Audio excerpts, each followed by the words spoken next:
everyone. I'm here. I'm just dealing with some shit. So, say what you want. Jen's got some bullshit going on with deliveries and stuff. But hi. There seems to be a little something weird. Is it Wednesday, Jen, or Monday? I don't even fucking know anymore. I don't fucking know what day it is. I don't. I get up. I do what has to be done that fucking day, and I have absolutely no fucking concept of what day of the week it is anymore. It's a Saturday stream. We're here on a Saturday. Can you believe that? That never happens. Are we? I don't know. Jen's in a mood, guys. It's been one long March of 2020. I mean, 2021. No. We're still going from March, from when COVID locked everything down. So, yeah. It's a continuously long March 2020.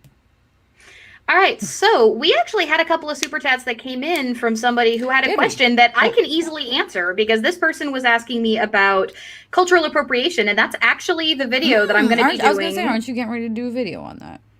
Yep. Unfortunately, I'm going to be doing a slightly different video this week, just due to circumstances that I found out about recently, unfortunately. Yeah, I will announce that later. I may be doing that too, so... But so we've got Zachary Prosser with a $10 super chat and a $3 super chat. Thank you so much. Hey, not going to be watching, sadly, at work, so sending this in advance. Question: can Allie please do a video about how Native American culture is being whitewashed through New Age practices? Love y'all. Specifically practice and traditions. I can't speak for all Native American cultures. Oh, we got some buzz coming through your mic. Or mine. I'm not sure which. Oh, it's probably... Is that better? There we go. Buzz is gone. Yeah, phone was too close. But I actually am planning on doing, not this week, it was originally going to be this week, but next week I'm going to be doing a video on cultural appropriation in general, and talking a little bit about the way that especially that can show up in paganism, because this person over here has some strong fucking opinions, and Jen can tell you about them, because I've told her all about them, about neo-shamanism. I got some opinions really? about that. Like, no. Just... Yeah, I know, Jen. How dare I native your ear off at random when somebody pisses me off. I got my issues with that too. I'm actually pissy because the color button keeps blipping on and off on my light thing. More ammunition for Jen. Boob train with multiple Jen bombs. Thank you so much, Akeda. So, as per usual, guys, we're going to be doing this is a Q&A episode of The Bridge. So we are chilling. We are hanging out. I don't know if the lights are going to work tonight. I have no fucking idea if the lights are going to work tonight. Thank you so much, Jacqueline and stuff, for becoming a new YouTube member. I don't know if the lights are going to work. Because that's just another fucking thing that...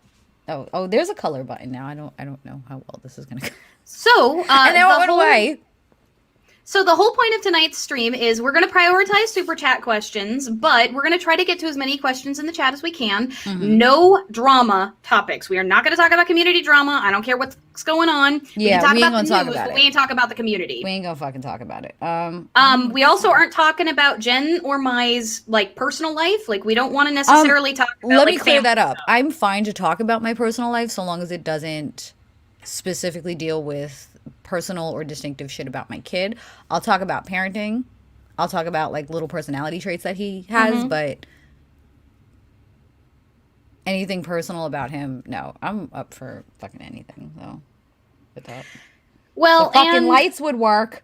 And I'm happy to talk about anything that does not involve my partners. My partners are wonderful, but what they consent to revealing about themselves is entirely on them. I have tried to keep them out of my branding and everything. They hang out in my server sometimes, but they're not a part of my channel. They're just in my life. So as with that in mind, let's go ahead and chat. If you guys have questions, feel free to start popping them in. If y'all want to try the lights, we can try them.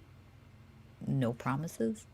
Charlotte says, I would love to see some content about ableism and paganism, New Age communities, and the heathen community. So that on that topic, I have talked a little bit about that on my ADHD stream. I've talked a little bit about some of the struggles that I've had with ableism in my personal life. But yeah, I have a lot of opinions about ableism in the pagan community and in the atheist community for that matter, because y'all have that issue too. I've spoken about that issue a lot. Yeah, you have. A lot. For the lights tonight, we can try changing the light colors. So any super chat above $5 can get you a light color change request. It may only be that light behind me. I'm trying. But we could try Thank you for so it. much for your dollar, Jacqueline and Thank you. stuff. But yeah, if you guys want to change the color of the lights, we can try for it tonight. We can try. That's been my week. I We can don't try. really know what you mean about my origin story. You're gonna have to Probably clarify that. your coming into paganism story. Is that Oh, I did actually do an interview about that forever ago. like forever ago though? Did you do one? I don't think you did one on this channel though.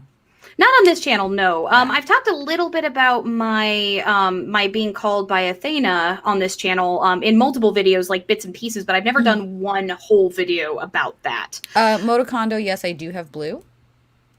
But the way that works with this is any super chat $5 or more gets to pick a light color for 5 minutes. So if we can get them to work. If we can get them to work today. I have one color open right now, which is still there.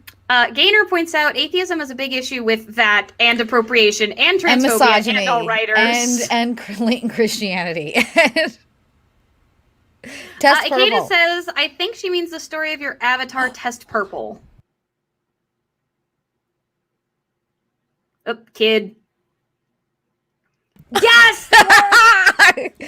Doing okay Google works. Okay. Ever analyze religion and entertainment? Actually, Film Crusade is a series that will someday start. I'm actually working with Cirrus the Skeptic currently on talking about how Han Solo is an atheist conversion story. In Star Wars to launch that series. So that is a series that's coming up. I'm also working on a video on the theology of the game Path of Exile, because that has such a deep immersive storyline. And like so trying to get me to play this fucking thing. And no, I'm not right now. I'm not. This is something I announced in my server like 6 months ago, like when I first got into the game. Wait, was that the game we were talking about last night? Was it? Yes, it was. Yes, it was. Yeah, that's the game. Yeah. Just because I'm addicted to it doesn't mean I'm trying to force you. Control Alt Delete anything Jen wants. So I guess after 5 minutes, I guess we're doing the slots tonight. Every fucking day. Yo, all right. So I ordered fucking Instacart right at 3 o'clock. 3 o'clock. Supposed to be here in 2 hours. It's now 9:08. It's not. Right. It's now getting here at 9:20, and she charged me twice for shit. That's dumb. Yeah. So. This new update has royally screwed up the timer function on my thing. Okay, so now I'm running a timer. We've got a list that you need. Anything Jen wants, followed by Red if the colors want to work by Child of Nyx. Thank you so much, Child of Nyx. Metalhawk says, I'm so jazzed for it. Let's see. Chew is curious, what are Aleakai's and Jen's favorite video games if you have one? Oh my god. It depends on the week for me. Go on, GTA Jen. 4. Because it reminds me of home. And I'm not going to lie, when I get homesick for New York City, I actually put it on. And I drive around and drive through places. And I know it's not an exact replica of New York City, but it's close enough. So I get in a souped up fucking car and I just I obey traffic laws and shit. When I do this, I just drive around. just because it's a reminder of home thing for me. So in terms of gaming, my all-time favorite game series is Disgaea. The Disgaea franchise from NIS America will forever be my all-time favorite game series. I logged over 10,000 hours in the first game. Got all of the endings, got my entire party maxed and then remaxed. Yeah, I have a thing for strategy RPGs. You do. I know. And tactical RPGs. I have a thing for tactical RPGs specifically. I have a whole fucking library full of them. Okay, so couple of things here. Carpathia said my hair is on point. Thank you. I have been taking better care of my hair and I've been trimming it every 6 weeks. So my curl is starting to come back. And this means that I don't need to apply heat to my hair, which is helping it heal even more. So thank you for noticing. Somebody said, hold on. We got a timer running. I was just going to ask you to scroll up. Holy shit. Ethan B, anyone else notice a northeastern accent just jump out of Jen just then? You must be new here? Yeah, Jen gets mad the New York comes out. Yeah, and certain words I was never able to give it up. So you're gonna hear a New York accent. And someone Blood, Sweat, and said Steel, real quick, $5 super chat. My favorite shade of blue, which you're is getting close as whatever you can fucking get shade it. of blue works, bitch. Okay. Look. It wasn't me whatever who fucking shade of- requested it. Tim Huddle is a new member. Thank you so Thank you, much, Tim. And Akas Nora said, cousin, let's go bowling. So my kid loves bowling. My kid absolutely loves bowling. Like, he follows professional bowlers, he follows PGA professional bowling, and he learned that you can go bowling in GTA 4. So that's the only thing he does. Like, he knows nothing about the actual game. He leaves Nico's apartment, he goes to the bowling alley, he bowls a couple of games, and then he shuts the game off. It's the cutest thing. I'm Queens as well, Jamaica, Ethan. I'm from Jamaica. All right, so Jacqueline and stuff, this is a loaded question, but if you check out my video on what is a pagan, you will actually get your answer to that question. If Hindus do not identify as pagans, or if any polytheist or anybody that you could identify as a pagan does not themselves identify as pagan, it is unfair to put that label on them. That is my opinion on Hindus in the pagan community. If they identify as pagan, they're pagan. If they identify as not pagan, then I'm not going to force that label on them.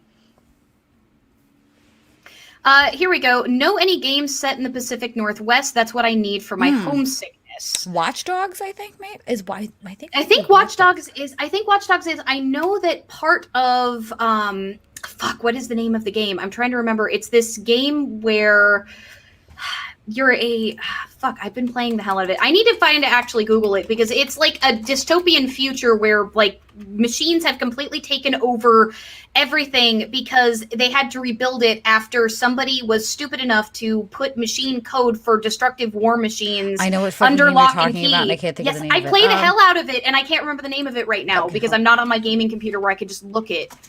But part of that is supposed to take place in Seattle. What the hell is the other one? There was another one. It was a zombie survival game that the second one takes place in Seattle. I'm gonna send you a link of games. Okay, Life is Strange 2. I remember being in the Pacific Northwest. Yes, Life is Strange 2 was in the Pacific Jesus Northwest. Christ! I'm sending you a link of all the games set in the Pacific Northwest if you want to post it in the chat. Let's see. I'm trying. It wasn't Watch Dogs. Infamous Second Son, Anna says. Mm-hmm. Let's see. Watch Dogs 1 is Chicago. No. Watch Dogs 2 is apparently in Seattle, according to Orcus. Anna, Watch Dog 1 is in Chicago, apparently. Okay. All right. What are we doing now? 5 We're minutes. doing red. Hold on. Well, the second one is whatever Jen wants. We'll just keep it at red then. There we go. Shadowrun Returns is in Seattle. Is it? Yeah. Let's see. Metalhawk, $5 super chat. Thank you so much. Favorite retro gaming console, if not retro modern, if not into gaming, favorite bug. Bugs or needs. Trans flag colors. I'm gonna try for those. No promises. I'm gonna try for 3 different colors. A retro gaming console is an easy answer for me. I'm taking this one first. Either the PS2 or the SNES. Those are the two. Those are the two. You were a Genesis kid. I was an SNES kid. Oh, go ahead. Tara Lana for $15 super chat. Super generous. Thank you so much, Tara Lana. I have 2 actually. Hold on. What's your favorite Pokemon and purple? For the previous question, NES, the original NES, and Genesis. Only because I have the most emotionally scarring video game on the Genesis, and that's Echo the fucking Dolphin. If y'all wanted to be fucking emotionally scarred as a child and rage scarred as a child, play that fucking game. Yeah, the PlayStation 2 has some of my favorite games on it, and honestly, Disgaea 1 was on the PlayStation 2. So was Bard's Tale, which is aged horribly, but as a kid was one of my favorite things before I understood how misogynist it was. Hey, look. In my defense, the narrator hates the main character and is voiced by Claude Frollo. Okay, just fucking saying.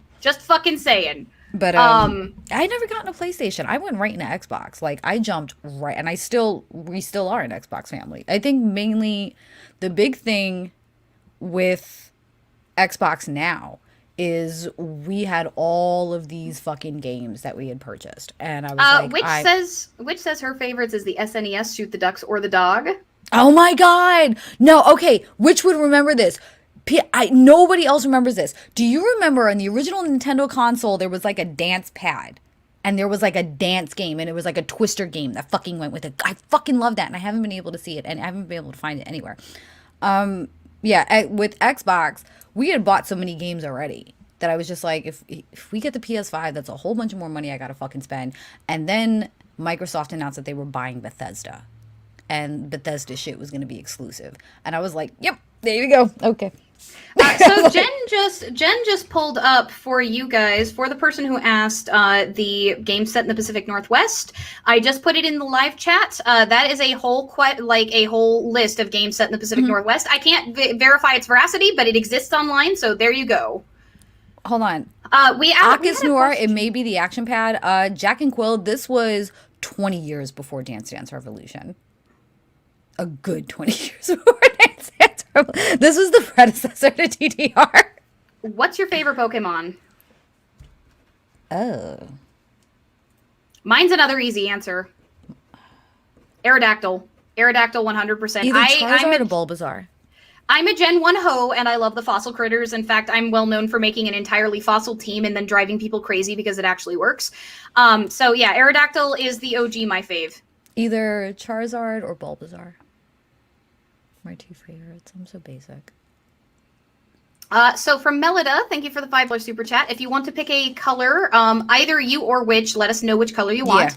Yeah. Melida says, what's your favorite myth? I'm going to let you start with this one, Jen. Myth as in... Like myth stories. Like anything? Yeah, anything. Probably the story of Scotty. When she came in and they were like, no, you're gonna fucking stay here, but they wanted to accommodate her, and she was like, well, I get to marry the man with the prettiest feet, and you got to make me laugh. So she winds up picking the man with the prettiest feet, but the way that they made her laugh was Loki tied a string around his balls and then tied a goat to the other end of the string, and every time the goat would move, Loki would like whinge and fucking scream. And the goat jerked at one point, and he actually wound up pantsless with a goat tied around his balls in Scotty's lap, and she just fucking loved it. And I'm like, that is how you welcome somebody into a community. Like, that's fucking it, man. Which said purple. I mean, like honestly, like, the problem is if you're talking about a myth, are you talking about like a portion of an epic? Like, when you're talking about Greek stuff, there's so much. One of my faves, he got two, right? So you know what? That's the next one. We got 2 rounds of red, so this is round 2 of he red said now. red and then whatever I want. So hold on.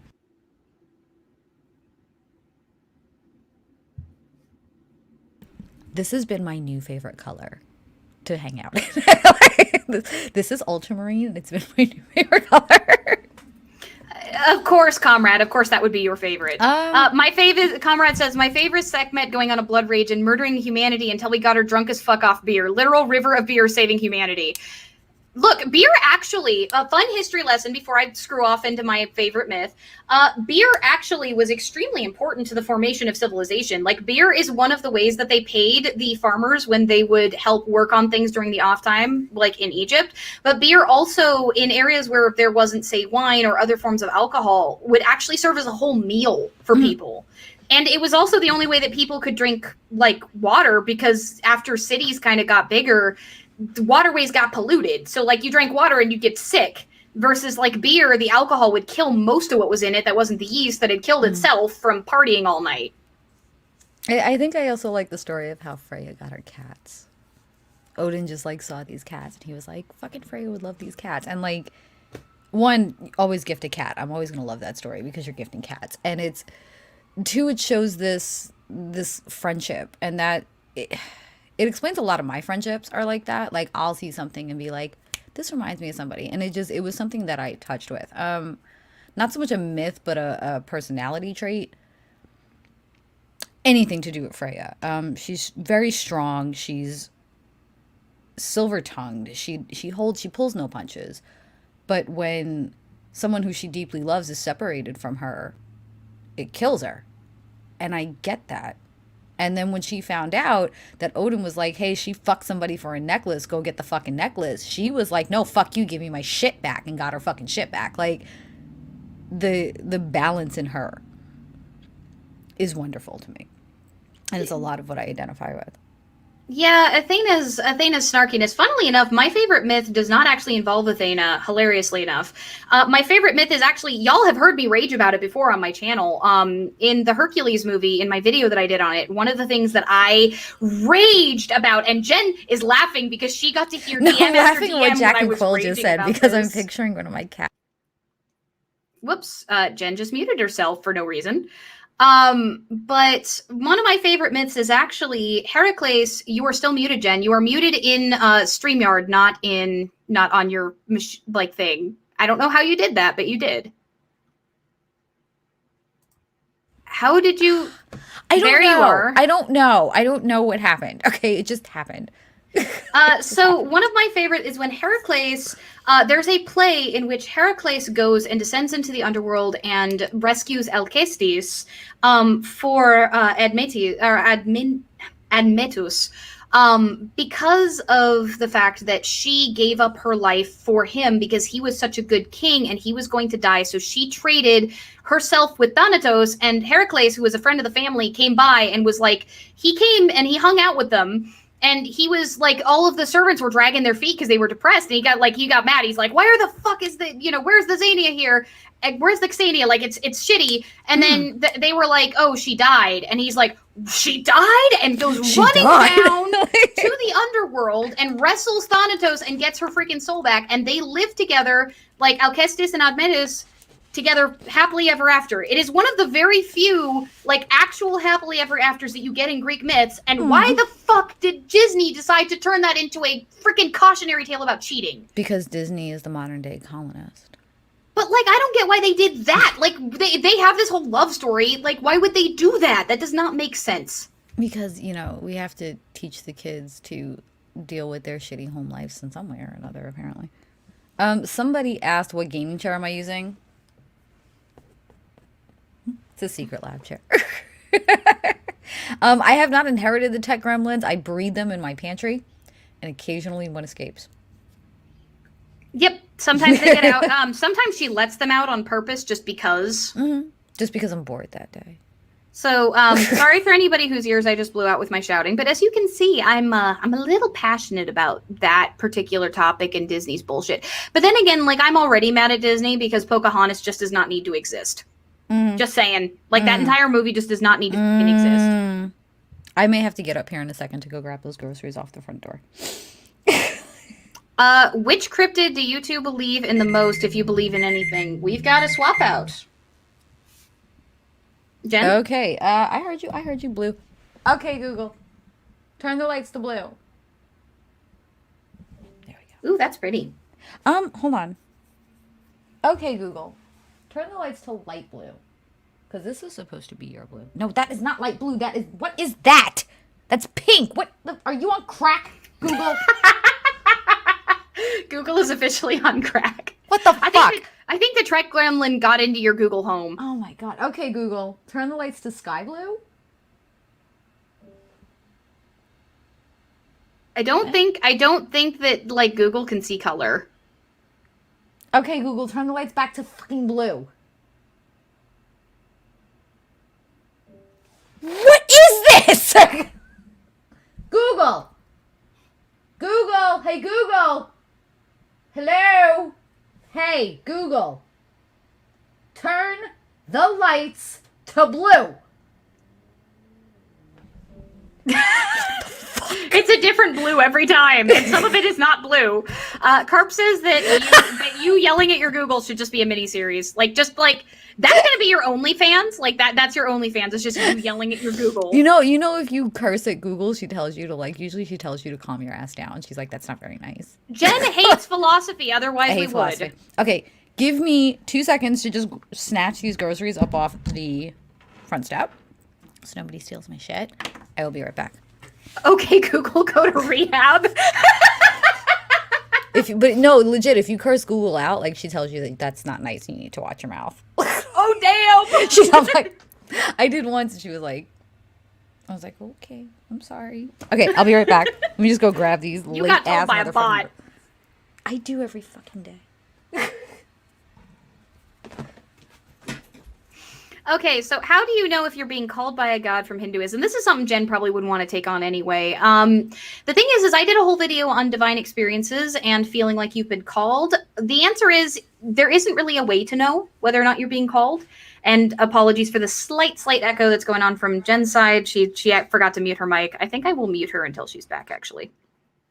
So, can I get an okay Google go to rehab on a shirt? Maybe. If I ever actually do decide to do merch, that will happen potentially.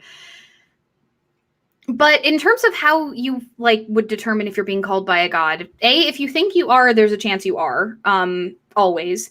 B, the only way to really find out is to try making an offering and see what sort of response you get, whether you feel like you've gotten a response or not. I can't necessarily tell you how to determine if you're being called by a god from a particular religion, because the thing is the gods are all different. Like, I could tell you what my experiences are with the Greek gods, but you'd have to talk to folks who have experiences with the gods. Jen, you are distracting the hell out of me. I'm sorry. Apparently Satan's bacon, Makeda says. Google fucking hates me, and that's why everything in my life is going to shit. Because everything in my house is run by Google. So.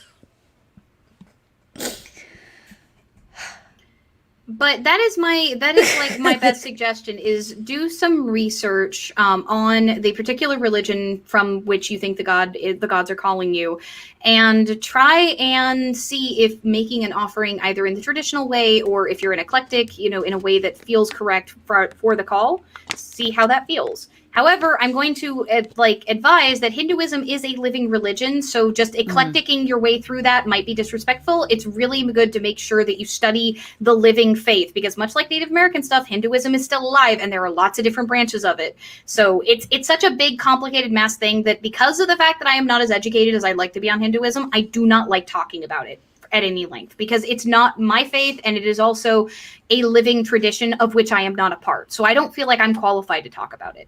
Does that make sense? Fair. Google is going to turn into Skynet. Google Alexa is drunk on the couch. Can you please come get her? Google is fucking Skynet. Shit is nuts.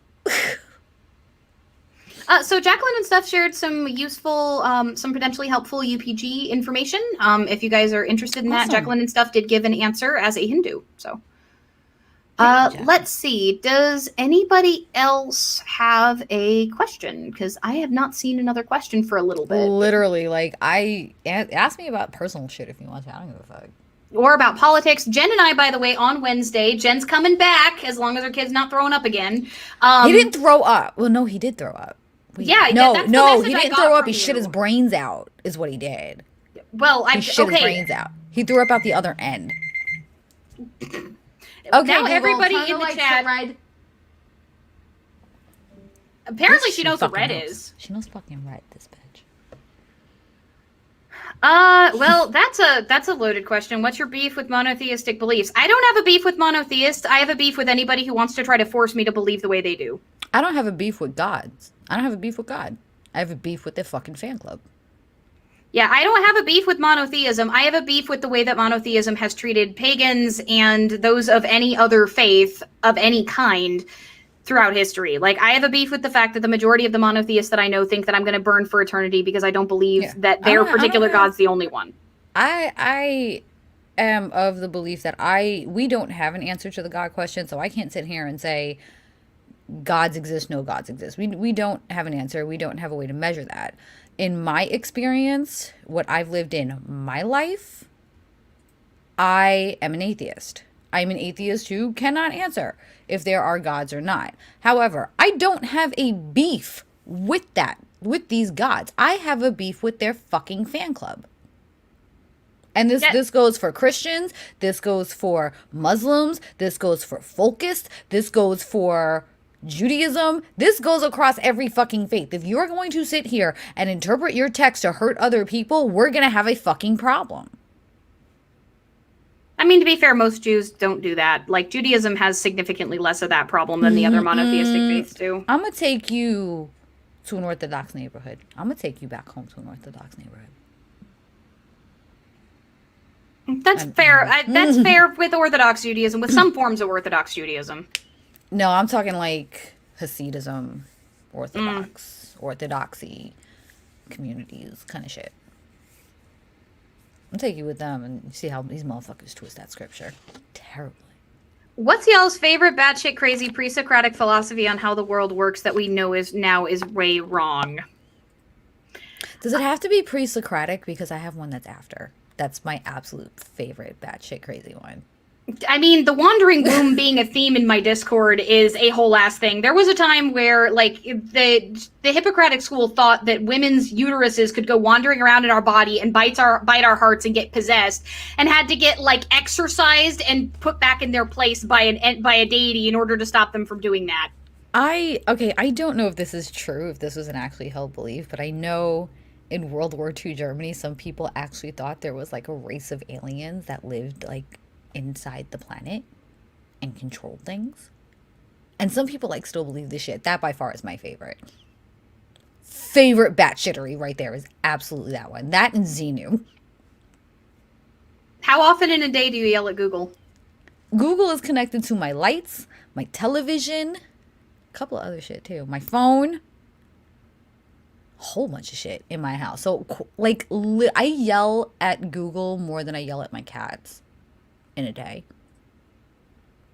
What did it feel like to have a UPG? This is a question for me, obviously, because I'm the pagan that had one. Experiencing Athena that particular time, the first time, it was overwhelming. I have to stop myself from choking up a little bit.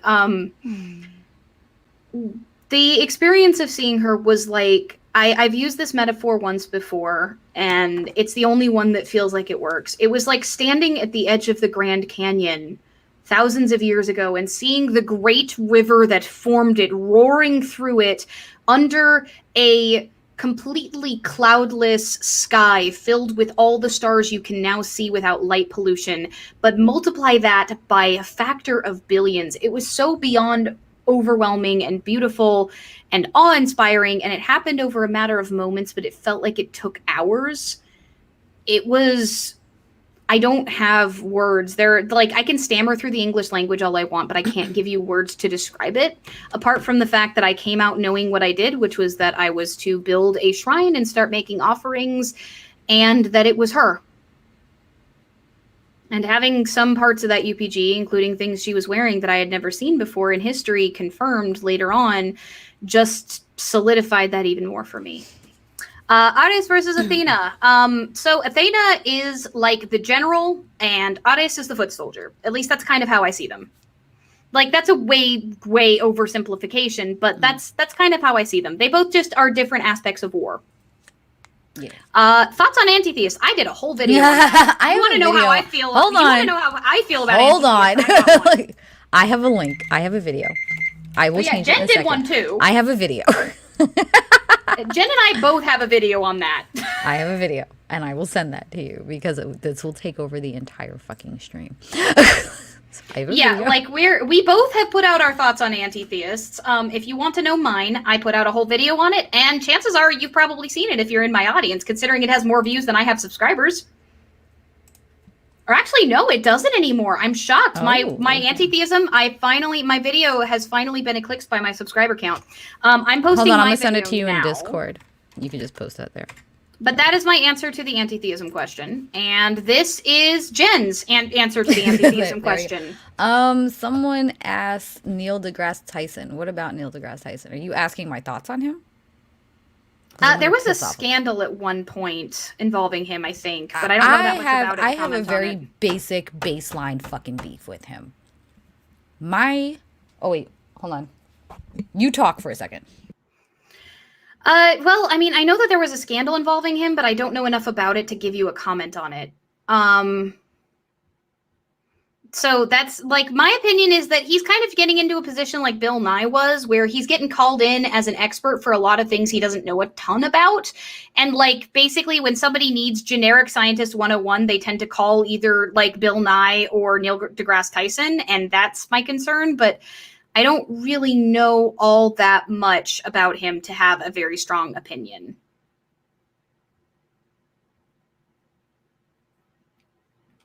So I'm going to do this while I try to fuck with these lights and try to do the 3 different colors. So, Neil deGrasse Tyson. My favorite place in the whole wide world when I was a kid was the New York City Planetarium, right? And he took it over and destroyed it. Like, he took out a bunch of my favorite, a bunch of real, not just my favorite, but really good exhibits. He took out a lot of shit in the gift shop that was super fucking successful. He completely watered it down and then upped the suggested donation price. And I was like, wow, okay, yay capitalism. Fuck these kids, right? And then when you go to meet him, he's a total dick. He's a total dick. Like, who the fuck he is. Bill Nye is the same way, too. Okay, so somebody requested the trans flag colors, and I cannot get 3 different color lights to work right now. Why? What is going on? God. So let's try. Okay, Google, turn the lights to pink. Comrade says, Ali and I have different praxis regarding Athena and Ares, but make the same comparison. Fuck yeah. Comrade, you and I have a lot of similarities in the way that we view the gods. Like, it's actually kind of cool. Do you believe that you can trust a trickster god? It depends on your relationship with them. I would say that trusting them is probably ill-advised if you don't have a strong enough relationship, like, of goddess with them in order to know that they're not tricking you. But, like, I think generally it's ill-advised to trust trickster deities right off the bat. We got the trans colors going. I figured it out. Sweet! All right, I will get the timer going again. Yeah, I got it figured out. All right, so yeah, Neil Moto deGrasse Pinoto Tyson. says, do gods even have power levels? I don't know what you're asking me about there. Like video games? Like, I know that that's memeing, but, like, I don't know why you donate money to meme. Like, I don't know how to answer that question if that's actually a question. Like video games? Like, yeah, you know, Vegeta, what does the scout say about his power level? Ikeda says, I am proof that Ali can forgive us, referring to anti-theists, because Ikeda is a former anti-theist that has changed his mind because of us. Tiralana says, Jen, I know that belief. They were called the Vril Society. One of my favorite conspiracy theories. Have you watched Ancient Aliens? That's where that comes from. So there is a episode of me. Can I get a trans rights from the chat? There is an episode of me on Talk Heathen where we got a fan of Ancient Aliens to call in. Like, he actually called in and told us that the moon was hollow and that it was transported here from an alien race. Y'all, yeah.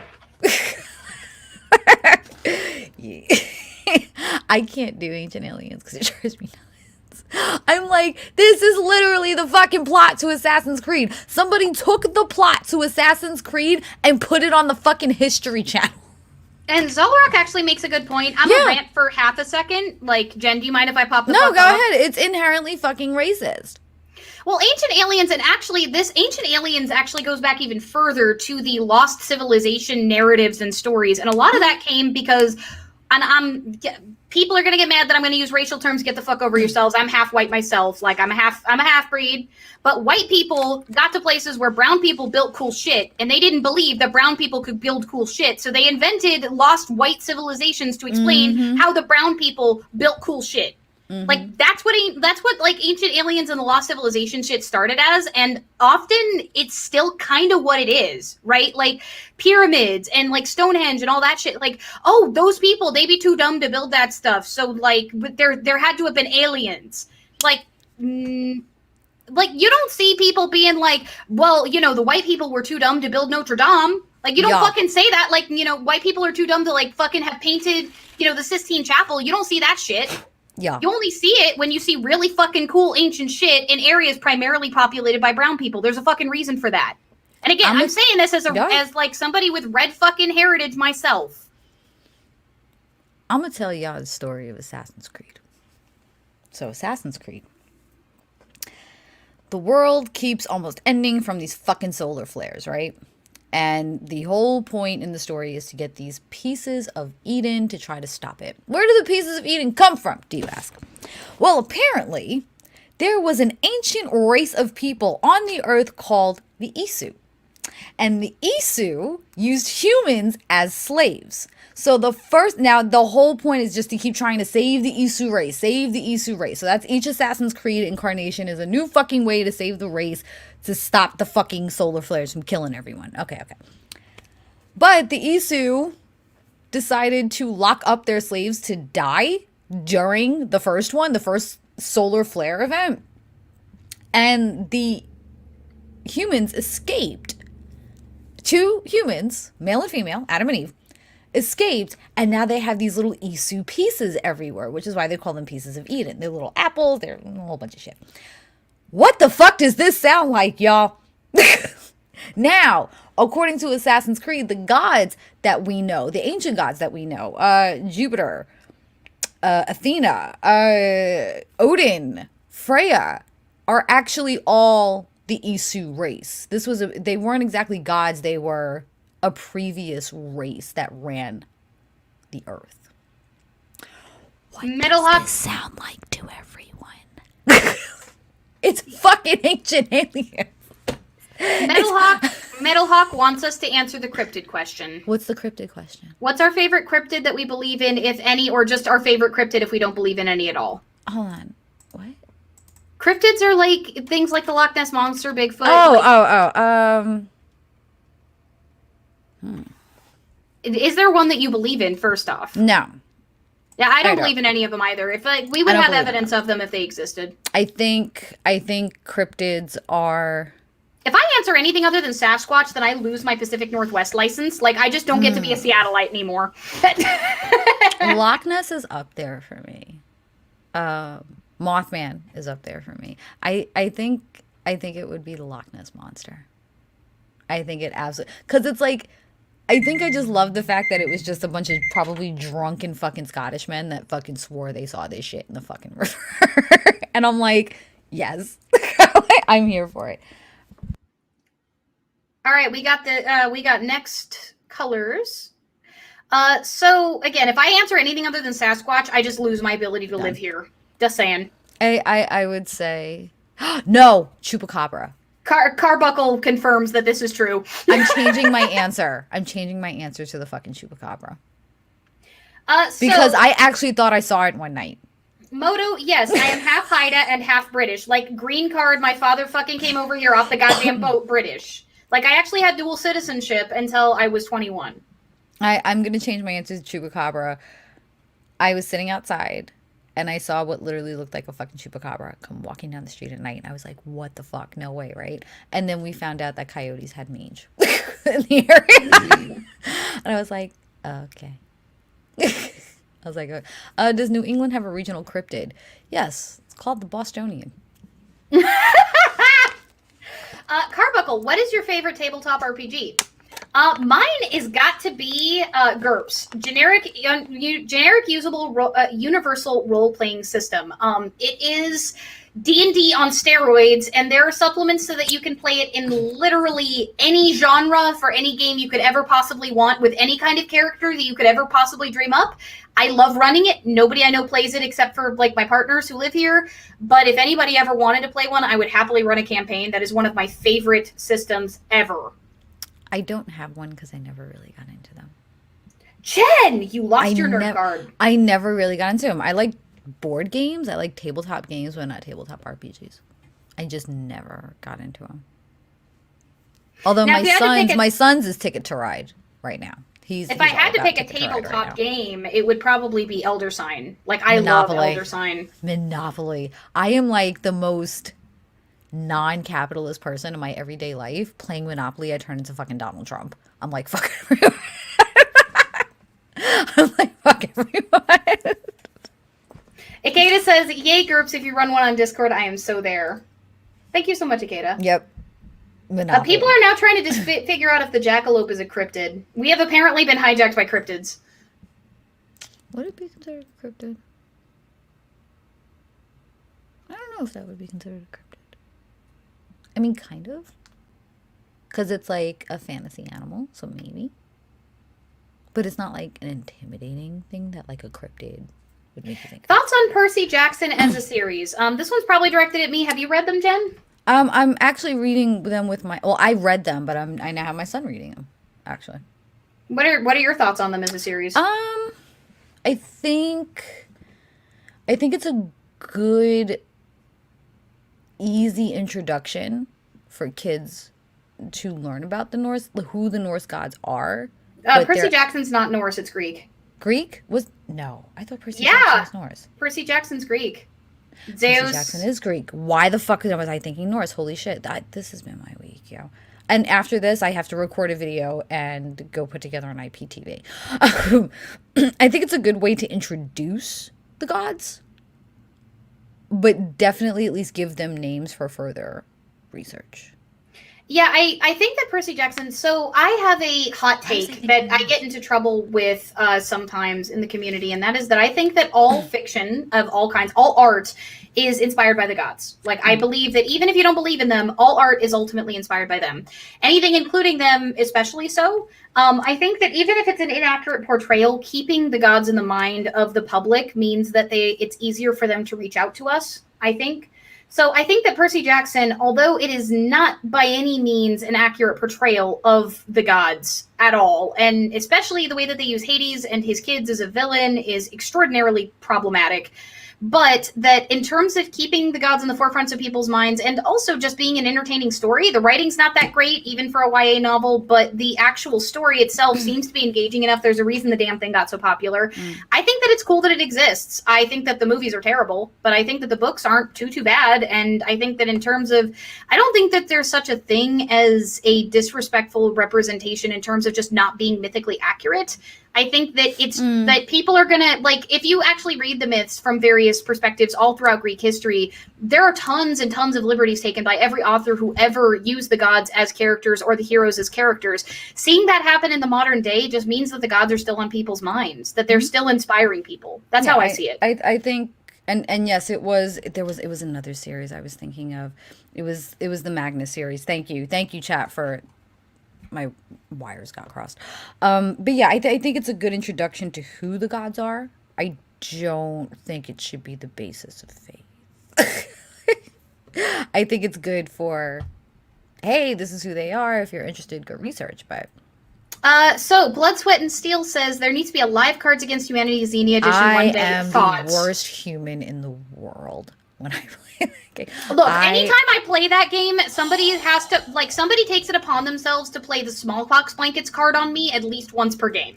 That's what happens when I play that game. I am a absolutely fucking awful human being. I am utterly fucking terrible of a human. Like, I'm ashamed of myself when I play that game. By the way, y'all with the $5 super chats are slacking. Like, if any of you who have done a $5 super chat wants a color and you haven't picked one, you need to let us know what you want. There we go. Like, I am ashamed of the person I am when I play Cards Against Humanity. I mean, that's why why those cards are against humanity, though. Somebody asked me which version of the Chupacabra, the four-legged one, Sebastian. It's the four-legged one. What is our favorite animes, respectively? I just got into anime. Like, hold on. Okay, now you are definitely losing your nerd card. I just got into it. Yeah, in my school, if you weren't into anime, you were weird. I just got into it, and I can't remember the name of it, but there was one about these two kids who were half wolf. And the father dies because, like, they killed him when he was in wolf form, and the mother moves up to the country, and it was about the paths that each of the kids took that I absolutely loved. And then there's a fucking super famous one that I can't, God, Ocean's gonna kill me. He's going to kill me because he's the one that referred these to me. But there's one about the earth, and there's a fucking horse god or some shit that they're trying to catch. Yes, okay. The first one was the wolf children. Fucking love that one. And then there's one with the, oh my God, it was a nature-based one, and I can't fucking think of the name of it. Where it's like this fucking horse is like the spirit of the forest, and like loggers are moving in and they're trying to fucking save it from the loggers. Princess Mononoke? Yes, that's it! I fucking love that one. Yes, yeah. Horse got this. Yeah, the name of that the name of that one is Princess Mononoke. Yeah. That I was chill on that one, and I'm Ghost in the Shell. Fuck you know, and what's funny is the chat's gonna think that they told me that, but like I actually said it like, before the chat caught up. And Ghost in the Shell fucked me up.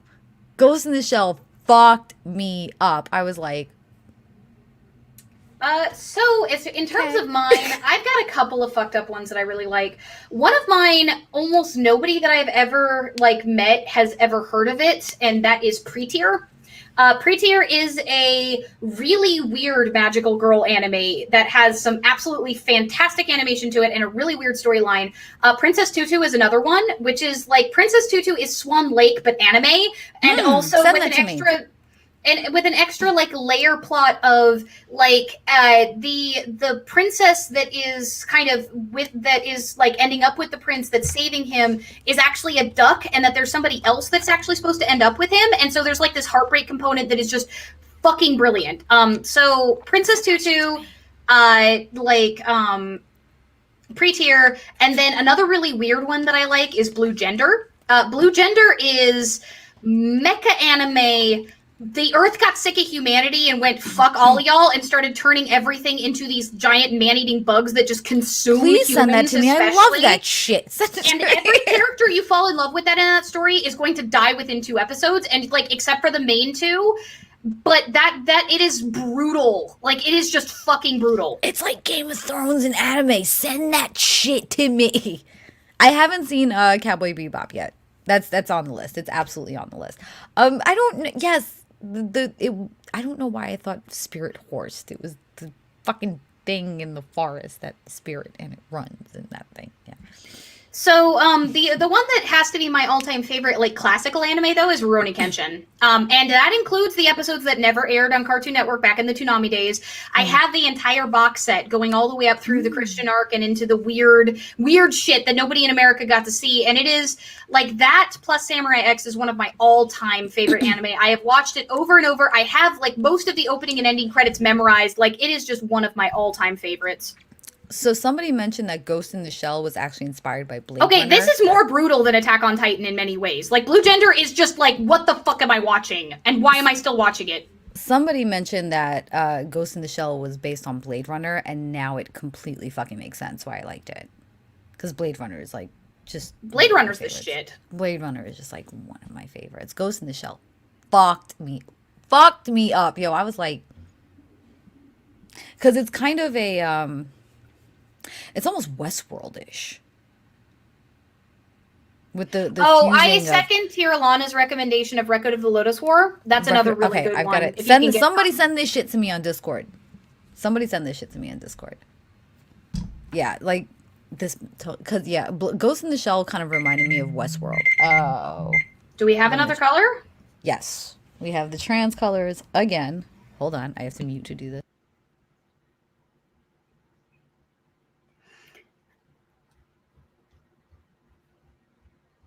All right, so Titan, are you talking about Titan AE or Titan AI? I don't don't remember that one. Season 0 of Yu-Gi-Oh! Is good. It is also fucked, so prepare your butts, because that is not for children. Orcus, you're wrong. No, actually, you are wrong. So, let's see, favorite 80s movies. People are going to have a hard time guessing mine unless you know what a big horror fan I am and what my favorite director is, which Jen, I think, does. Because I think I ranted at you once about it. Probably. He probably did. And by the way, I am a Blade Runner book geek. The movie was good, but the book was good, too. If I was using a banana as a pretend phone and somebody responded, I would get myself checked out with a professional. Favorite 80s movie? It's definitely not Blade Runner. No, Forrest Gump was 90s. 80s movie. I'm so stuck with 80s movies because I'm going through this transition thing where it's I loved movies like The Breakfast Club and Pretty in Pink, but now I'm seeing just how fucked up those were and how fucking misogynistic they were, and I'm having a crisis. But honestly, favorite 80s movie would probably be Labyrinth. It would probably be Labyrinth. That cod piece, though. That's all anybody remembers about that movie. David Bowie and his bloody cod piece. Tell me that's not where your eyes were. I should have known then that I was queer. Because I was there is something absolutely breathtaking about everything about this. I should have known then at the age of... Okay, so we didn't have a lot of censorship in my house growing up. My mother definitely censored sexual things, but kind of violence and like explicit lyrics, she really didn't. So I saw Labyrinth at like a really young age. I think I was like 7 or 8 when I saw Labyrinth. And I was completely intrigued by David Bowie. And I probably should have known then that I was queer. I probably should have known that. So for anybody who couldn't guess it, my favorite movie is tied between They Live and Legend. They Live was fucking amazing. That fist fight that went on way too long. Put on the glasses! Put on the glasses! I will watch So They many Live people any who grew fucking up- time it comes on. So many people who like grew up with Duke Nukem did not know that they stole that quote from They Live. If like, you know, like when you're flipping through TV channels and like there are certain movies that are I have just seen Dark on- Crystal, I and haven't I seen Dark also Crystal. saw Dark Crystal, and I also have seen the entire Netflix show, and I was so sad that they canceled it. Like you know when like you're flipping through TV and you're like you catch like there are certain movies that you can just catch in the middle of them and you're like, oh, I'm fucking watching this. They Live. Like fucking Legend though. Legend is what freaking Lord of the Rings wishes that it was. Legend is everything that you would ever want in an 80s like freaking practical effects, gorgeous, stunning freaking fantasy movie, and it is dark as hell. Like it is so good. It is dark. It is dark. Tim Curry as Satan. So Tim Curry as fucking Satan. Blood, Sweat, and Steel. Hold on. Why do I hear moaning? Hold on a second. You handle. My kid's crying. Yeah, like just the freaking practical effects is glorious. I know. I thought I gave it to you. If you give me 2 minutes, I'll make you another one, okay? I got you muted, Jen. All right, let's see. Terminator, though. Tim Curry in Legend, yeah. Either that or actually Tim Curry in frickin' Ferngully. Tim Curry in Ferngully confused and terrified a lot of fucking kids. For those of you who don't know, he played the villain.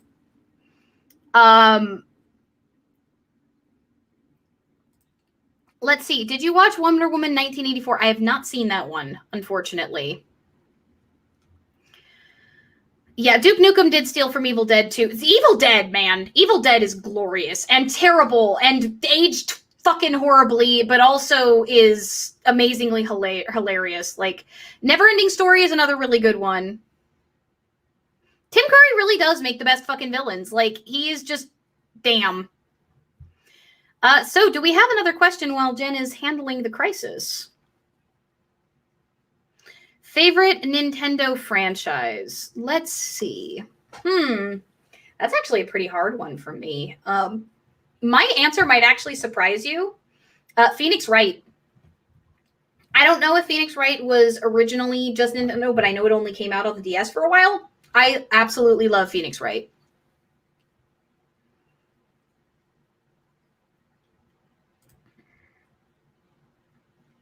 Let's see. Objection! Best RPG video game I've ever played. I actually answered that question earlier. My favorite game of all time is Disgaea. Like, just flat out. However, if you're talking about just a traditional RPG, that goes to Shin Megami Tensei. I am a gigantic Megaten fan, and no, I'm not talking about Persona. I'm talking about fucking Megaten.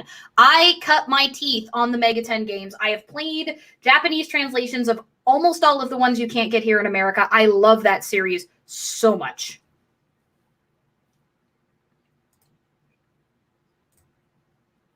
Thank you so much, Mercurial Silver, for becoming a channel member. Any thoughts on Warhammer 40K? Warhammer 40K. So I'm actually kind of... I love reading stuff on Warhammer 40K and like watching, especially Emperor's text-to-speech device. Like I like watching it the way that, and reading it the way that somebody would watch a slow-moving train wreck. Like it is the like fascist wet dream of insanity, grimdark ridiculousness that is extraordinarily entertaining to engage with until like you realize how absolutely horrendous living in that universe would be. What are we talking about? Warhammer 40K opinions on it. Ah, okay. Before Sorry, that, I apparently forgot to make my kid his hot chocolate. And he decided to just sit in the living room and fucking cry instead of telling me. And I'm just like, why are you doing that? Before that, we actually had a question about what is your favorite Nintendo franchise? Mario. I'm nostalgic like that. It's Mario for me.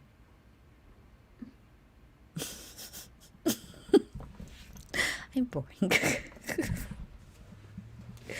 Sorry. Okay, did my shit cut out? Because I can't hear Allie. No, Are you I'm just not stunned talking. in silence? Okay. Well, I was also looking for another question because somebody belted out the Zelda theme, and yeah, Zelda is a wonderful franchise. Zelda was great.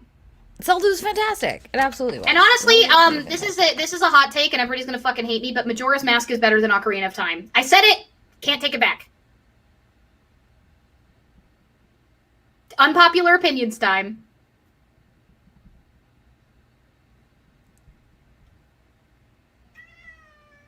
Even the cat disagrees.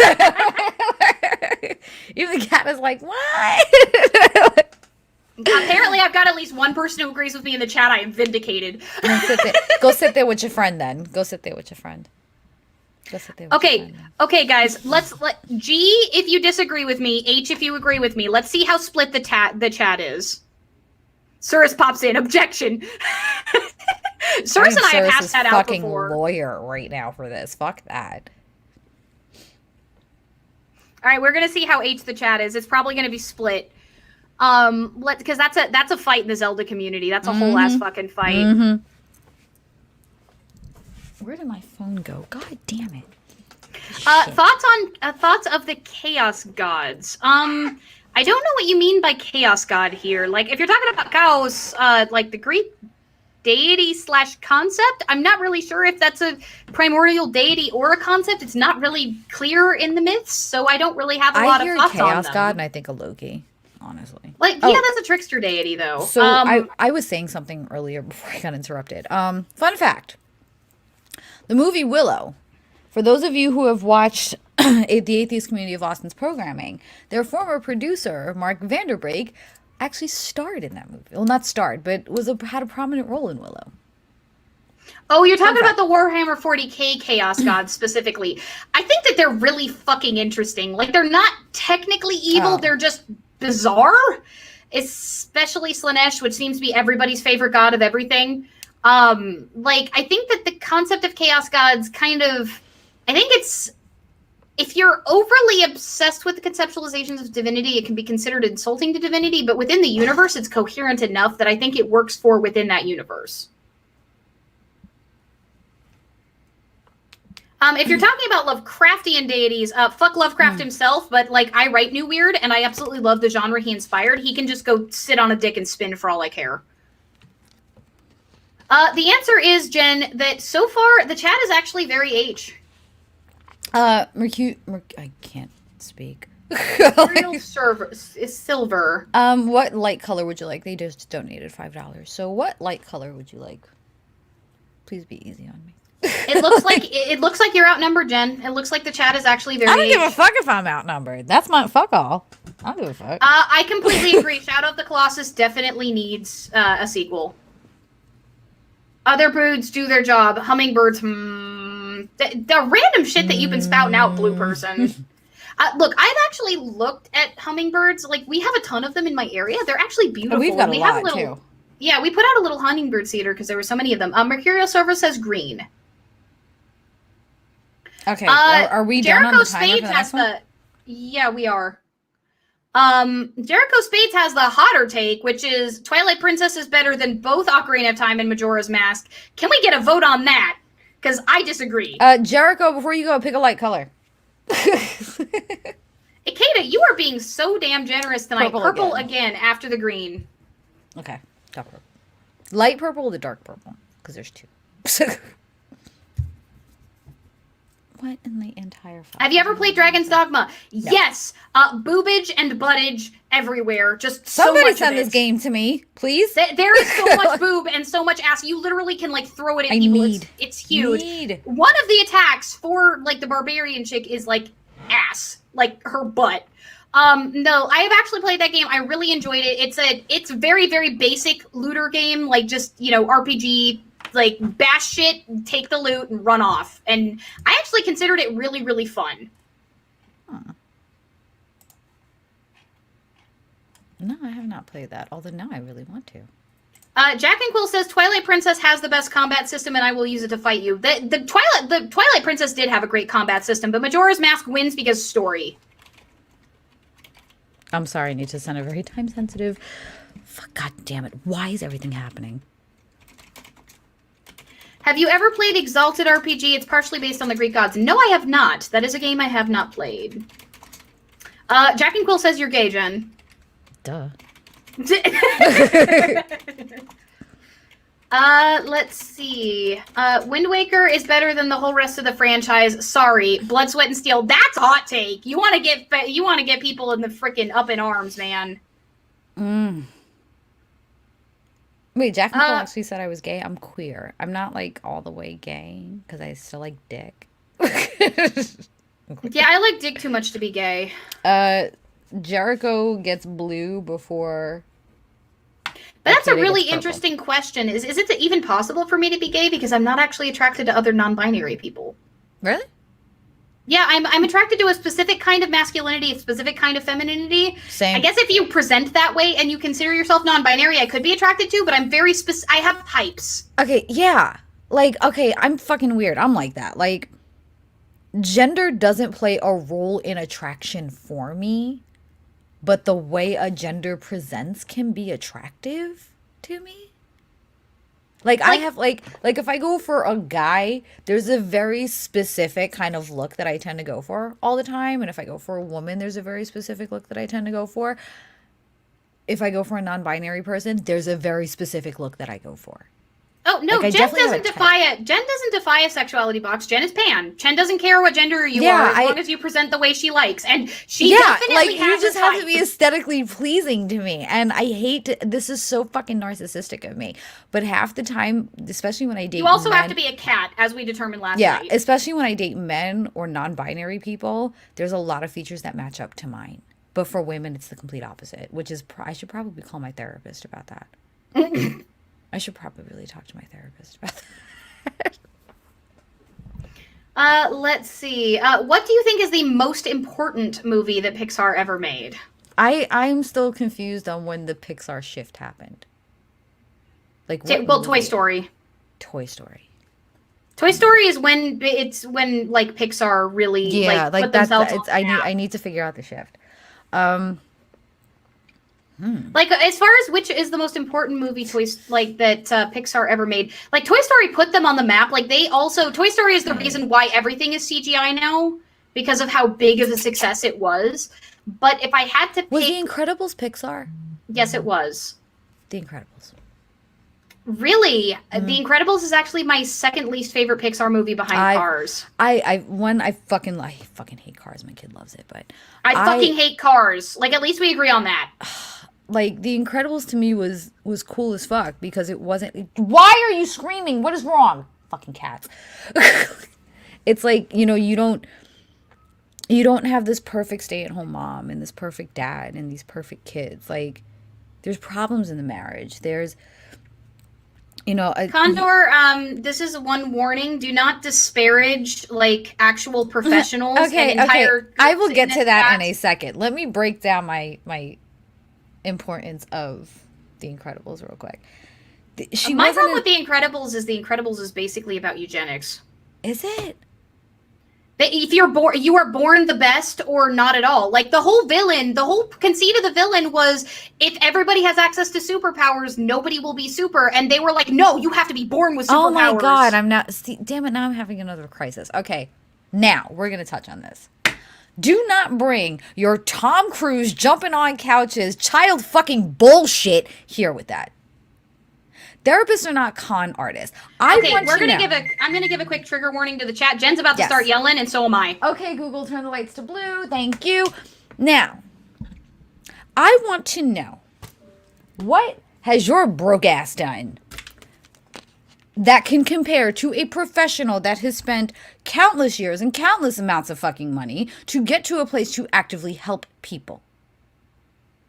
Therapists are proven to work. They are not fucking con artists. You fucking half-brained emotional amoeba. They are not con artists. Psychics, yes. How the fuck do you compare psychics to fucking marriage counselors? Do you understand that we have literally taught men that communicating their feelings is fucking wrong and it makes them less manly? And we have taught women that if they just shut the fuck up and don't fucking nag about anything, then that's what creates a perfect marriage. And if you fucking tell your husband that something is fucking wrong, you're the fucking reason he steps out. So we now have generation on top of generation on top of generation with communication problems. They don't know how to communicate about money. They don't know how to communicate about kids. They don't know how to communicate about their fucking relationships. And what does marriage counseling do? Marriage counseling, for the most part, teaches you how to fucking communicate so that you can have a healthy relationship. I am so fucking sorry that your emotional intelligence amounts to the fucking limit of my chipped red nail polish pinky toe.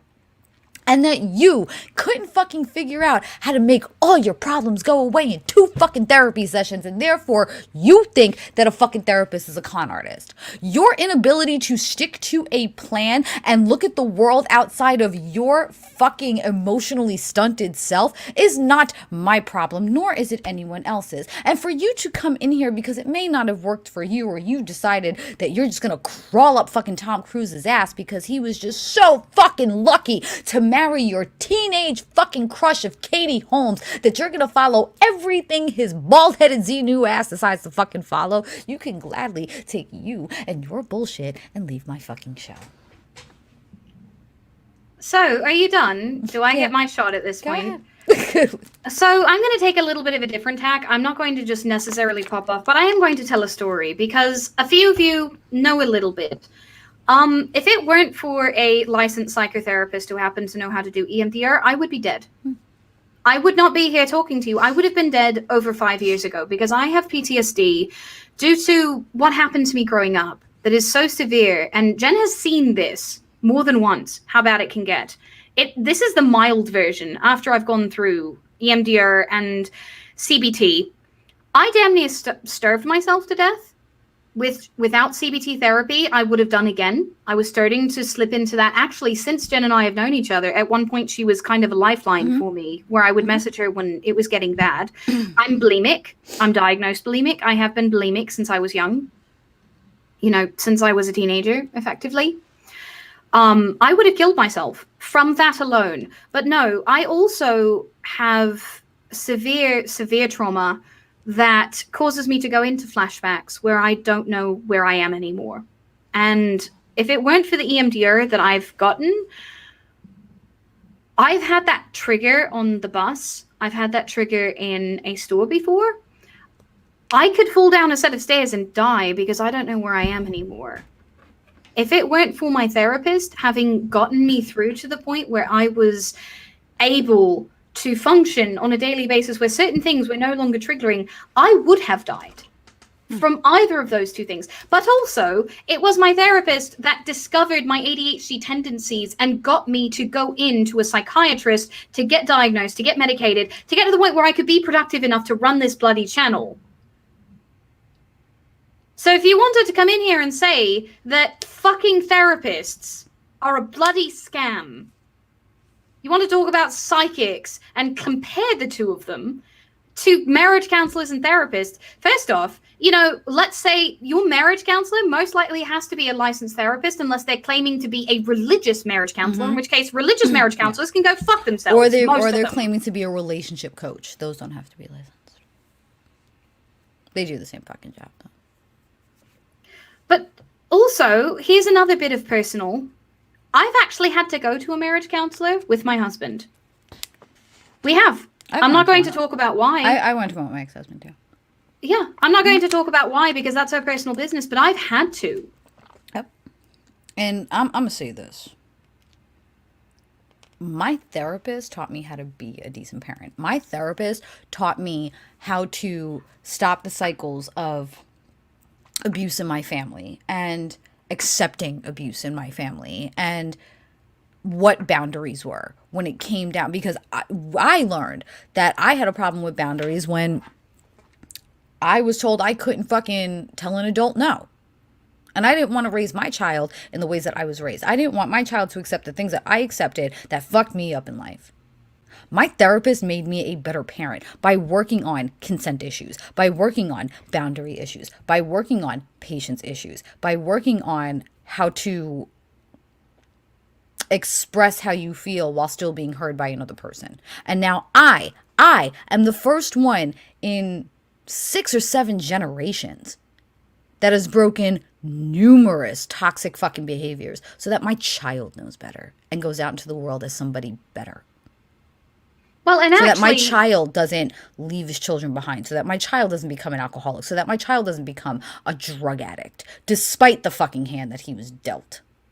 Well, and here's another bit of a personal story. When I was... Somebody block this dick. For real, for real. Like... For real.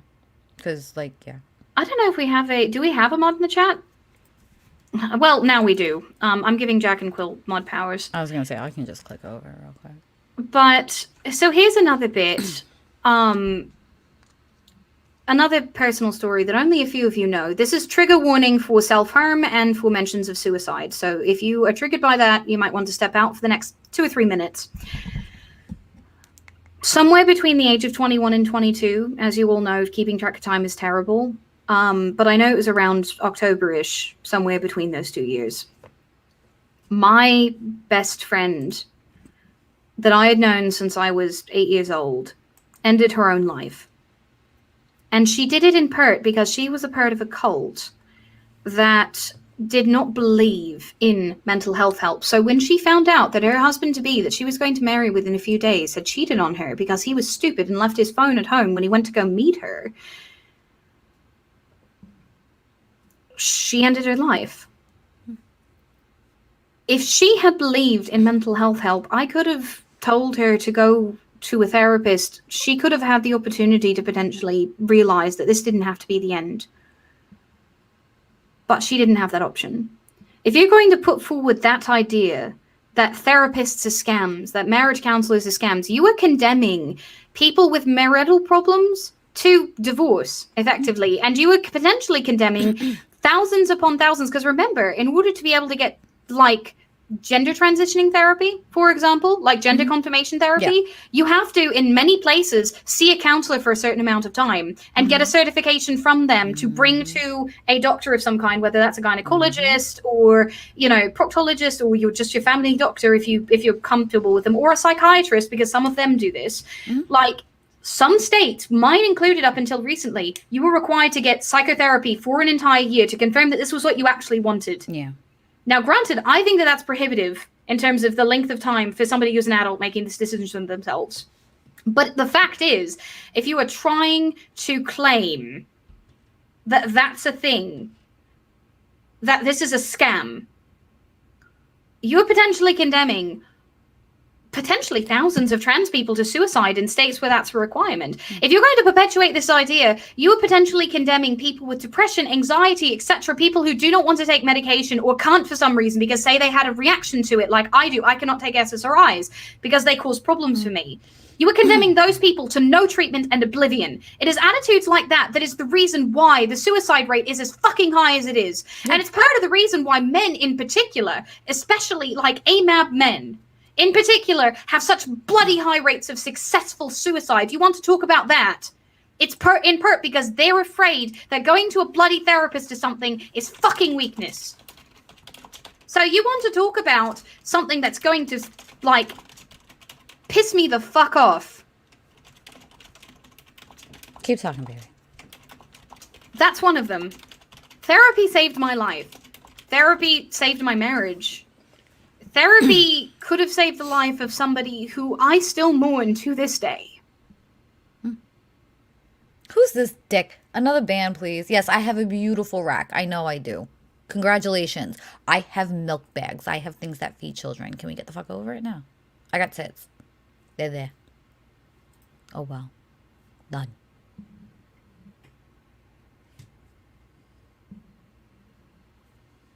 Done.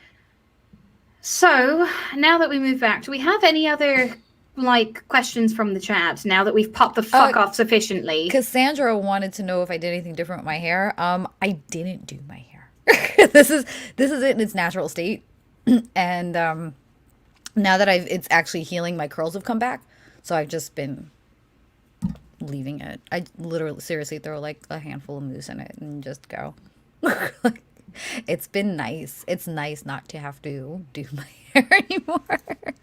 Ezio, as far as we know, if there was any syncretism between Hellenism and Hinduism, it happened in later antiquity. We were looking kind of like at around the area of the Roman Empire.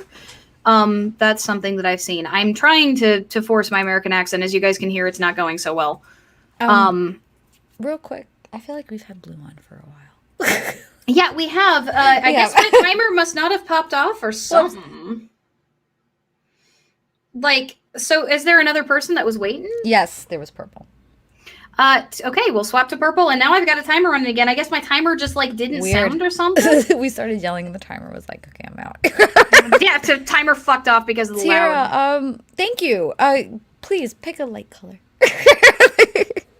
JACandQuill, I am sorry. I didn't realize that. Yes, that would be we're an sorry, issue. JACandQuill. We're sorry.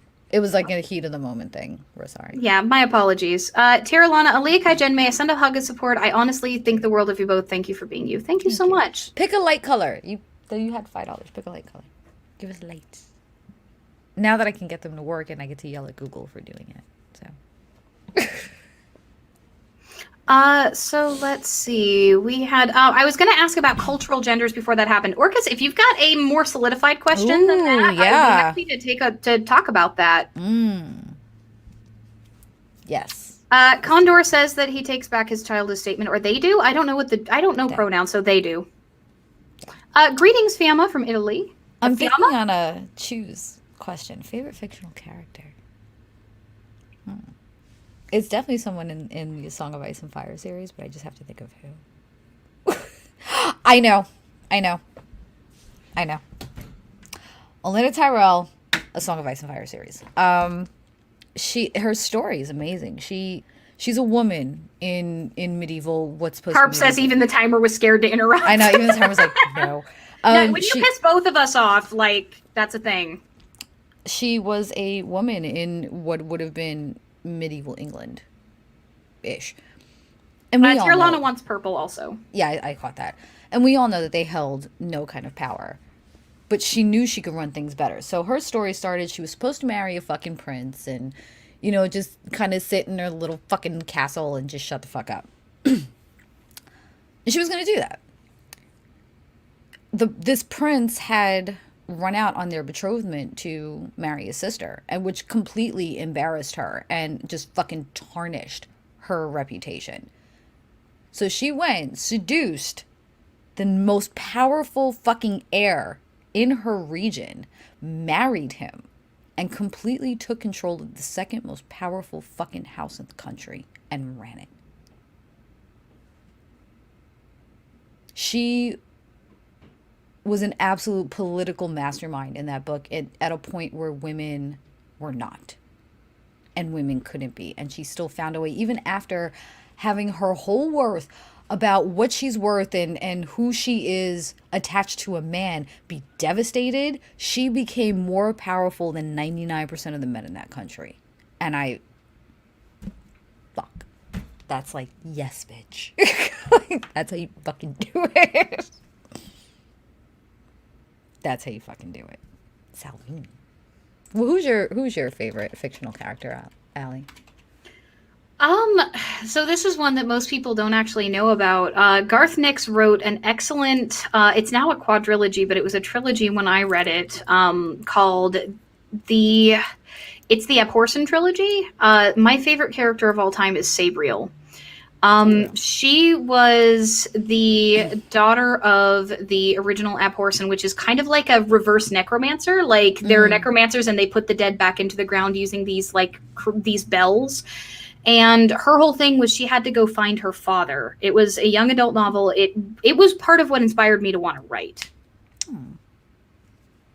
But that character really left an impact on me growing up. And I actually fell in love with Garth Nix's work. I ended up reading the Keys to the Kingdom series, which I highly recommend. Like, if your kid likes Percy Jackson, he'll love Keys to the Kingdom.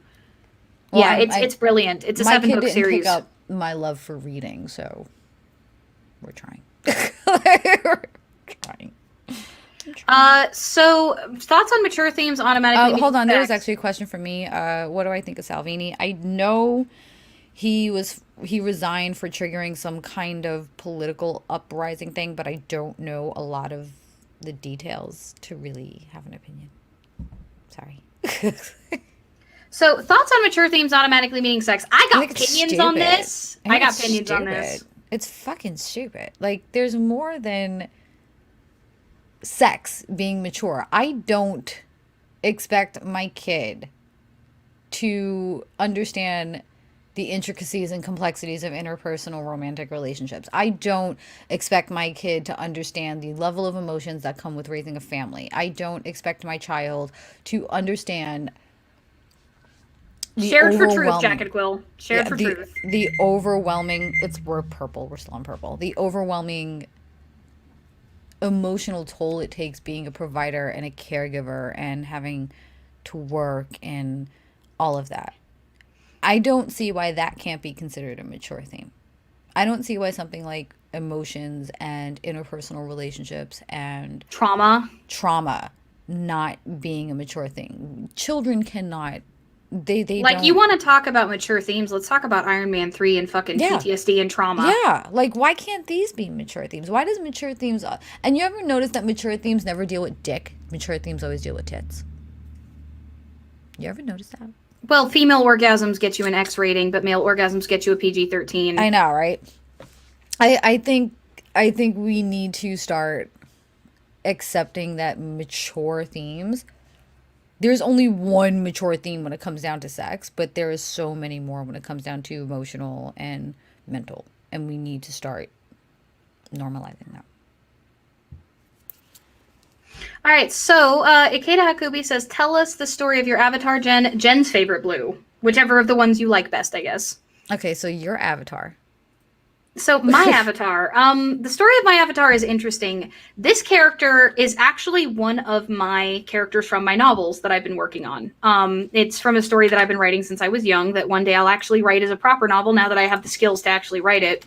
But this character became associated with me because I used to roleplay as her online back in the glory days of Gaia, back when everybody used to do that. And the character slowly became me over time.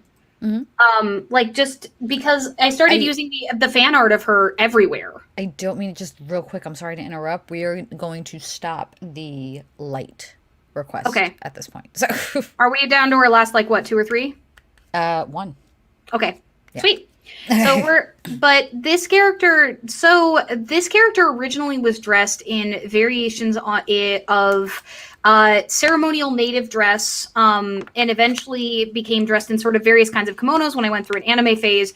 And then with this iteration, Gaelic Knox actually redesigned this character to be wearing the peplos, which the version in a couple of the drawings is actually closer to a toga, but the peplos is the traditional just everyday wear of ancient Greek people. The wings are each one of them on each side. They come from family. So if my mother had married a Haida man, she would have married an eagle man because she was raven moiety. So I have raven's wings, a raven wing and an eagle wing on either of my shoulders. Those wings are based off of that, the tattoo that I have on my back that is tribal. So that is how my avatar came to be the way that she looks, was the redesign that happened. That was of this character that was me. So I love that story. I absolutely love that story. I do. So as far as we can take maybe 1 or 2 questions. We're kind of wrapping up. Yeah. We wanted this to go pretty close to an hour and a half-ish. Yeah, and it's about an hour and a half now. I still have a video to record, so. I'm breathing. George Floyd Boyce? What kind of name is that, though? Like, that's... Oh, I see that, troll. Yep. Please ban. Thank you. I didn't catch the username at first. Yeah, I was just like, wait, what? What? Okay. Oh, my nose is like... Wait, for everyone asking about my hair, this is how it now looks when I don't do it. So... I don't understand why we had so many tolls this stream. Like, this is just a chill stream. It's a Saturday night. Orcus, if you've got a cultural genders question, I need something a little more specific than just generic cultural genders. Yeah. So if you can give me a slightly more specific question, then I'll be happy to answer it. Please. Because I have thoughts on that, too. I have thoughts on that, too. Oh, Inari is specifically the Scythian shaman. Described as effeminate or androgynous, I was called transphobic for identifying as one, even though, yeah, you got this. Like, things are... Even though I know my faith is connected to it as well as my bloodline. Well, I don't think bloodlines have anything to do with, like, cultural religion. We get into a very scary place when we start talking about bloodlines connecting to religion. Yeah. That was the last timer.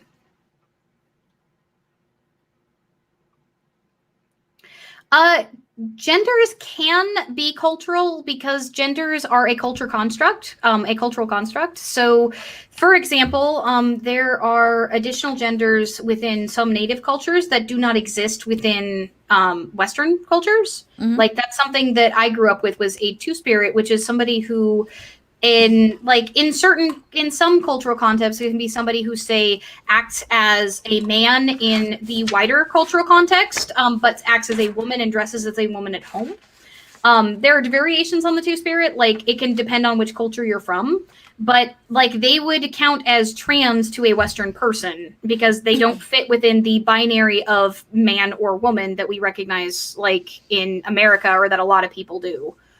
So, yeah, cultural genders are a thing. I don't really know what to say about the Scythian shaman. I think that given how little info we have in general on the Scythians, I think that identifying as part of any particular tradition, unless you have some sort of through line and have done a ton of research on that tradition, it's part of the reason why I don't touch the mystery cults. Like, there are closed traditions that existed that we might not have enough information on to reconstruct, but I don't think that it is necessarily I don't think it's necessarily transphobic to say that you identify that way, especially if you, like, don't feel as though you identify within the binary. I just don't necessarily know if it's a good idea to state that you are a part of a tradition that you may not have information on, or that we might have access to information on. Does that make sense? Mm-hmm. That makes total sense. I am doing stuff. Okay. Yeah, we're having I just clipped in, yeah. I clipped in. Zalrock, I don't really have many thoughts on Rodnovery because I do not actually know all that much about it. Why are my cats screaming again? Z-Ray, I think that all of these are the same guy. I'm doing my best to ignore them, but... Yeah, it seems like somebody's got a couple of sock accounts. Mm-hmm. Mm-hmm. Yeah. But we're not about that here. We're not going to do that here, so... We're not doing it. We're just not. Moto, I actually have been on Facecam multiple times, just not on this channel. I used to be on camera all the time for the channel that shall not be named, the one that I used to work on. I had to move my office upstairs into a room, which Jen has seen the background of. It is not pretty. I do not know how to necessarily make it pretty because it's kind of a pseudo storage room that is currently serving as my office. So you're getting there though. Like you're... Yeah, I'm recovering. I need to get to the point where my back doesn't go out whenever it damn well feels so that I can actually make it downstairs and upstairs every time. Because I slipped on my bridge that leads to my house and, like, injured my back around the time that I started the channel, a little while before it, a couple months before. So yeah, my face has already been revealed. If you want to know what I look like, you can go find my, like, writing and stuff online. It's not hard to find pictures of me. I just prefer not to be on camera currently because my background looks like shit. And I prefer, in terms of, like, the puppet, I prefer, like... I prefer the aesthetic of the puppet, like the character, the avatar character. Like, my voice is more expressive than I physically am. And so, like, my character can show that emotion a lot better than I can talking at a camera. I'm really good at talking at a microphone. I am terrible at talking at a camera. Hattie 322, what do you mean by two genders? What about what? Two genders? What? No. Who said? Hattie 322. No. There are more than two genders. No. Sorry. Just no. Yes, the puppet does have an aesthetic, and I like the aesthetic. Like, I honestly prefer, I don't want, like, my inability to be as physically expressive as I would like to get in the way of my message, especially since my voice is far more expressive physically than I am. Yeah. As a native, is it weird or offensive for people to be claimed to be native when they cannot claim so officially on paper and their tribe has been wiped out or was so small? That's a touchy subject. Personally, I can't actually, like, I'm not registered with my tribe. It's not possible for me to be because of a whole thing that happened regarding that. So I don't think it's necessarily offensive for somebody to claim native ancestry, but if you claim you are of a tribe and you are not registered with that tribe, that is offensive. Like, the people of that tribe decide who is in their tribe. Hey, Hattie? 322, Two Genders has been a banned subreddit, and we're going to take care of that real quick.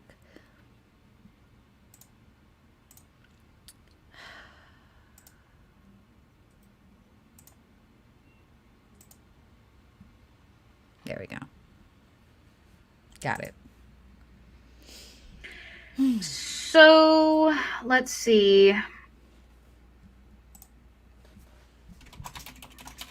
I think that just about wraps it up. I think we've got one more question. So I think that just about wraps it up. I think we've got one last question. Let's see.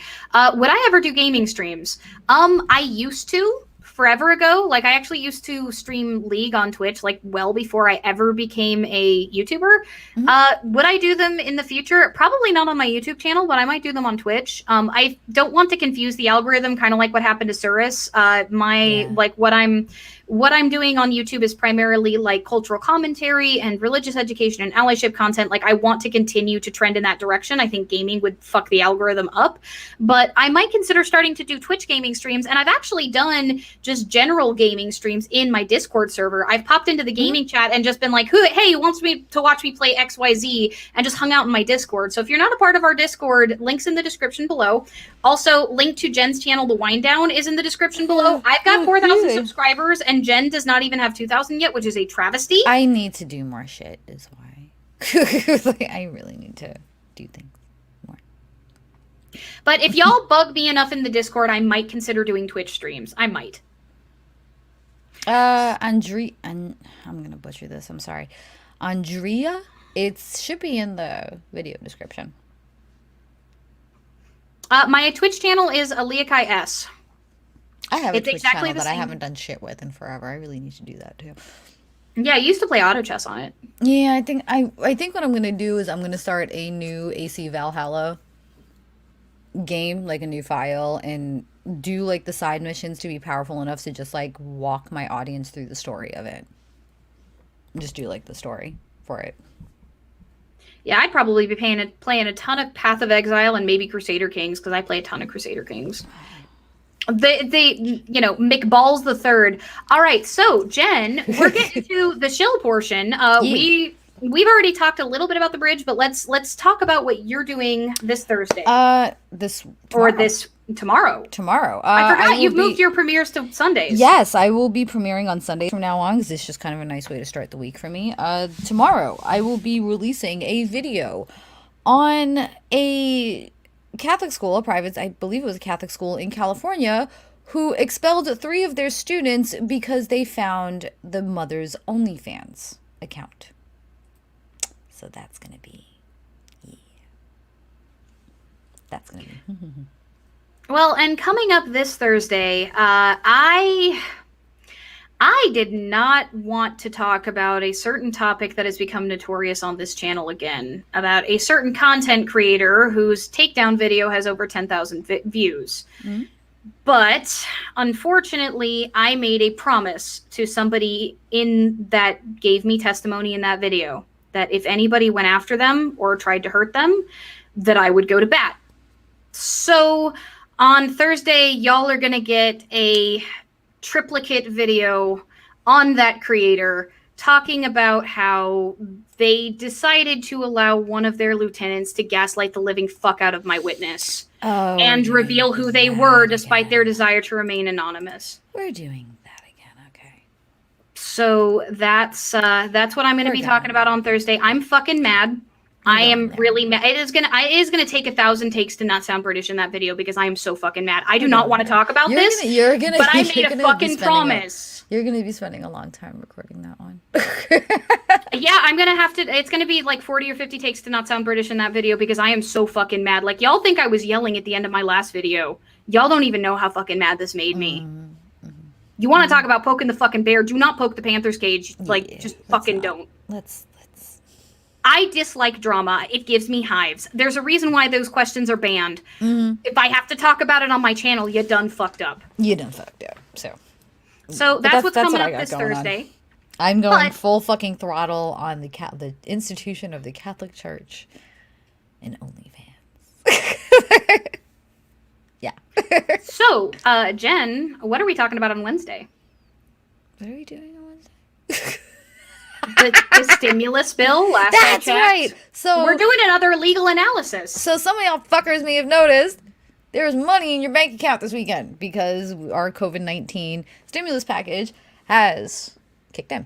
So we're going to talk about outside of just the paychecks in your bank account and what is going to change and what this means, because there's actually some pretty big changes that have happened with this relief plan. There are some massive tax code changes, vaccine changes, payment changes that have happened with this plan. So we're going to go over those. So, yep, we're going to be going over the stimulus bill and everything that goes with that. Yep. And yeah, so thank you guys so much for hanging out with us. I hope you enjoyed the Q&A stream. You guys got lots and lots of, we went way off into like, what's everywhere. Your favorite, all of the geek things. I love that. I love doing that. I so love doing that. All right, so thank you guys so much for hanging out with us. I say this at the end of every show. We built the coalition. Now let's fight. We're stronger together.